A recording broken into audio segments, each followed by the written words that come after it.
in relation to the people I'm speaking to here now. So I've got on the ground volunteers here. Like I've got salt of the earth people. I've got the chairman of Docky United. I've got the coach of Marino Girls.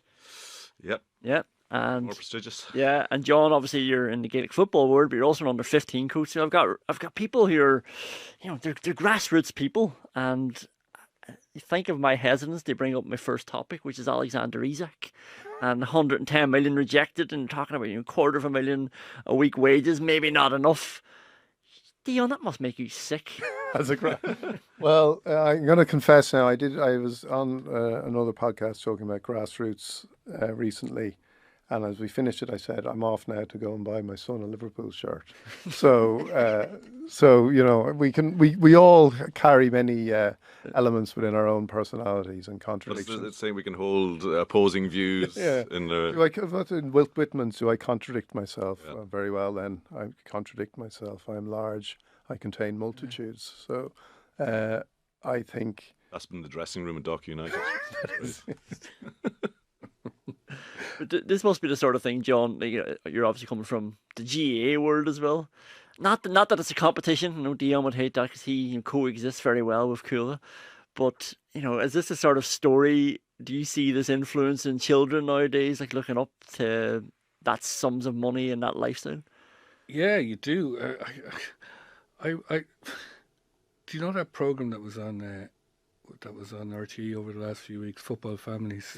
I haven't got to the third one yet, but the first two, I actually told, like every coach of an underage, I've got some wannabe Premier League footballers on my team. I'm sure you've got plenty on yours. I actually said to the parents, you should watch that show. It's really interesting just to see how hard it is to get into the Shelbourne first team. Yeah.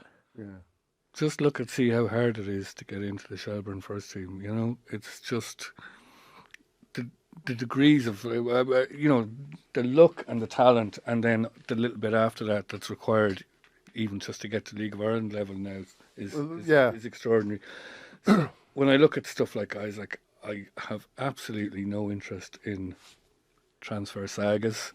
None. They don't find this interesting. No, I don't. What I find interesting was Jamie Carragher's piece today, where he's talking about that, like, Liverpool's season is effectively over if they don't come up with a plan B, if they don't get Isak. I find transfers interesting because of what they seem to do to the kind of brain and the effect they have on people. And I think Rory Smith has written a piece this week on Indy Kayla, who is the perfect example of that. Anyone who doesn't know who Indy Kayla isn't on sport Twitter, really, football Twitter, but he is a fictional character who started making up by just stealing kind of transfer news from places, and gossip. But the interesting thing about that is that actually it should be a fictional person, because transfers exist in an area where whether they're real or not doesn't really matter. It's what the idea of it does to the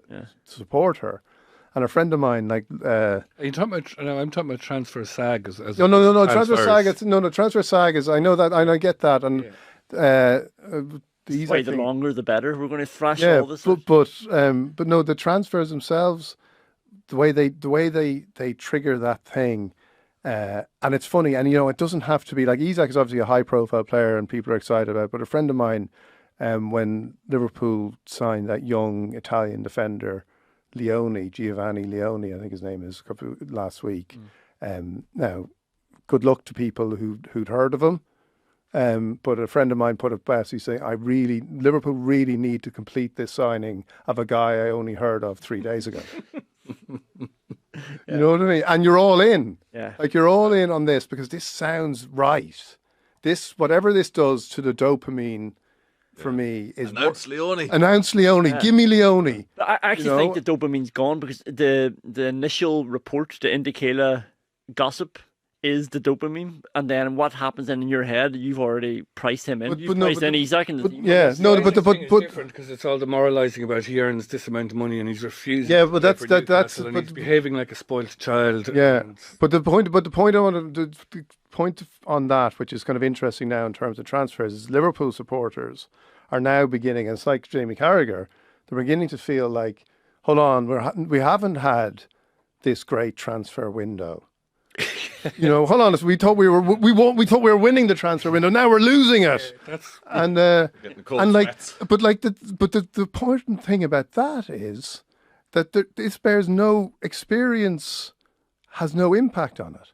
Liverpool signed nobody last year, and won the league. Yeah, they saw nobody, and you will see Liverpool supporters who are celebrating the summer, not because they won the league in late April, like with games to spare, but because they suddenly acted in this is how we want our club to behave. Finally, we're spending money after all those years. It's the ultimate example of how the transfer market and the transfer game of the sagas, etc., and how they're covered is a separate entity from the actual football. Like the point Dion made there about Liverpool signed Chiesa as a sort of, and obviously he contributed very little to. They had 100 minutes in to the Premier League, and they won the league. Now that's not saying you don't have to manage your recruitment and manage your squad and rebuild your squad at times, as time goes on.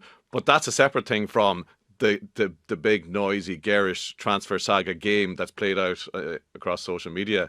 And it has no bearing on in the fan sort of Twitter space world. And also, if you look at all the most expensive signings, you could point and put them up for any fan and say, look, how many of these were actually successful? Oh, the top 10 in the world is Paul Pogba. how happy Dembele for Manchester Barcelona. United fans when Paul Pogba signed. Like, I was listening to a very good Tottenham podcast last night, and they're just in despair about Eze, absolute despair, and saying he would have been the best signing since Jurgen Klinsmann. It's like, he hasn't played for you. You had Modric, you had Gareth Bale, you had all these people who were who didn't come that route. Does that not tell you something? That the players that actually made a mark for Spurs, Son, and somebody did point out that they were trying to buy Berahino when they actually bought Son. So and I bet they were all in on Berahino. We need him. We must have announced Berahino. Sack the board. Yeah.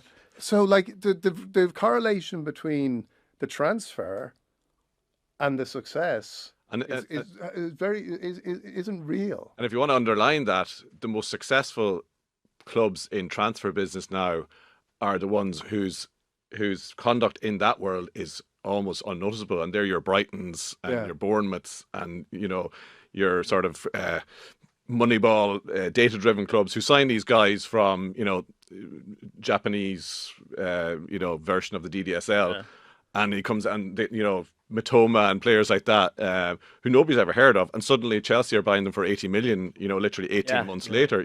That's the separate thing. Even Man City seem to be able to quietly sign players. They had it all done. Oh, it's just when people accept that now, now 200 million for City. Well, how has it become the narrative that Liverpool even need a striker? I mean, I've seen them twice this season, and it looks to me like that. It's the other end of the pitch. I think the people, the ITK people in the know, See, you wanted cutting edge people who knew what they were talking about here. We're thinking that the plan was Salah a year down the line might do actually I'm done here, or he'd drop off, and Isak would be one that would be part of the rebuild in 12 months' time. Isak will sign for Liverpool next week. And you think so? And now the opportunity is there to get Isak now. But the whole Isak thing is, I mean, a smarter man than me, Dion, could write a book about it in what it says about where just this moment in time and a lot of the issues, if people are into that sort of elite football world, because you have the Saudi element. And that's the Saudi element that when they came to Newcastle, it was, let's go. Yeah. We're going to be, Mbappe, Chris Wood in. Mbappe is going to be sweeping the stands, and Messi's going to be making the tea because we're going to be so big. We're going to take over the world. It was part of the first sort of thrust. I think when Saudi Arabia started trying to buy Newcastle, it was sort of even before their real surge into golf and everything else, because it took so long to get through. They've clearly got so many irons in the fire now and so many diversified interests that Newcastle's a little bit, we're not as keen on that anymore. And they've come up against this PSR world where they can't actually buy success. And so you've got this massive frustration. And yet Saudi Arabia, perceive, and don't know for sure, I guess there's probably an element with the Isak thing that they don't want to lose face over him, over what this is, which is a sort of a reaffirming of their actual place in the pecking order now, which is, there's only one apex predator, Real Madrid, in the football world. Everybody else is, to some degree, to be preyed on in this transfer world. And then, so there's that aspect. Newcastle haven't sort of accepted. What Newcastle should have done is take the massive money for Isak when it's on the, and buy the next Isak and keep developing themselves. Now they're in this ridiculous situation where they've got a guy who they seem to want to be saying they're going to leave rot, as the word goes. And then the other thing I find really interesting, apart from is he a spoiled child? Is he insulting the Newcastle miners of the 1980s by going on strike? Whereas is the this sheer tribal nature of where you stand on this, so you've got your Newcastle side, which is, yes, everything my club does and says on this, and everything Isak says on this is totally wrong. And the Liverpool side, like 3 months after the Trent Alexander-Arnold debacle, where the whole idea of freedom of movement and a man navigating his career how he would like to was anathema. Now they're all about Isak and his individual rights. Free Isak. You have like Carragher today, like as you say, almost demented. And what are Liverpool going to do if they don't sign? In Sunday World, John Aldridge on Sunday is like, Isak, has to sign for Liverpool. And if this was, I was thinking, reading these two pieces, if this was the other way around, if this was Mo Salah, I mean, this is outrageous. After everything Liverpool have done for Mo Salah, it's so tribal. But it's just, Dion's right, he will be a Liverpool player next week. It's inevitable now, isn't it? Well, I think it's interesting, like the narrative of how these things play out. Well, yeah, I think Tommy's point about the ownership is interesting. It's the only element, I think. Looking at what Eddie Howe has said even today, it's like, Howe clearly thinks we need to sell him. And I would say, not because players, like, one of the extraordinary things about this as well is how quickly everybody forgets, including me. Including the Newcastle fans still there in a week and a half. Yeah, but everybody forgets, because you forget how often these things have happened. Gerrard, Suarez, Rooney. Whatever, and it changes and it moves and everyone moves on really quickly.